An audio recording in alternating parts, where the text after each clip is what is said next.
2025-26 বর্ষর ছাত্র একতা সভার general secretary অর্থাৎ জিএস মুরাজার মহাবিদ্যালয় ফয়সল আহমদ। আসসালামু আলাইকুম গাইস, কিতা খবর? সারা আসনি বালার। আমি তোমাদের ভাই সাহিল, আমিও পুরা বালা। আই দিলাম কলেজ প্রজেক্টের মাধ্যমে আইয়া দেখি সব স্টুডেন্ট দেখে আই গেলাম। তো তাদের দেখিয়া কইলাম ইনো কিতা ওর বাদে তারা কইলা না ইনোর নিযুত মহিনা আসনি চেক বাটা হইতো। আজ আমরা হবি মোহাম্মদ স্যার আইতা। তো শুনিয়া বাঁকা করিলাম ইনো আইয়া সারার লগে গপসপ করলাম করিয়া একটা থেকে আমরা আহমদ হোসেন ভাই প্রেসিডেন্টের প্রতিদ্বন্দ্বিতা করা তাইন ওলা মজার মানুষ। তাইন আমরা স্টুডেন্টের কোনো বেড়াচারা লাগলে তাইন ওলা হেল্প করেন, মানে যে কোনো মানুষ হোক, মানে স্টুডেন্ট হোক, মানে সরু বড় একবারে ইলা মানে নাই যেন ওলা হেল্প করেন। কিতা হইতাম শব্দ দিয়ে হইতে পারি না।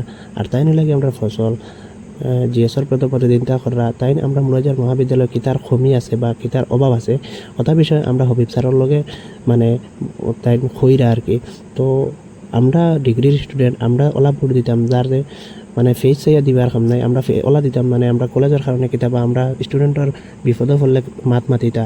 সো এখান খালি আমরা কলেজের দিনা আমরা সমাজের কারণে যতটুকু ভোট দিতাম ওলা দিতাম ক্যান্ডিডেট চাইয়া যাতে আমরা সমাজও কাম করতে পারেন। সো তুমি তাইনো কমেন্টও জানাও মানে এখান হাসা কি মিশা বা আমরা মুরাজার মহাবিদ্যালয় খারে ভোট দিলে কিলো হইব তুমি কমেন্টও জানাও। আর সমাজও যেন ইলা না যেন সমাজও আমরা যেন ভোট দিতাম, সমাজও ওলা দিতাম মানুষ চাইয়া যে মানছে আমরা তো আর চাই না ভোট দিয়া যেন আমরা ঘর বানিয়ে আমরা রাস্তাঘাট হইতো, আমরা সমাজ উন্নত হইতো।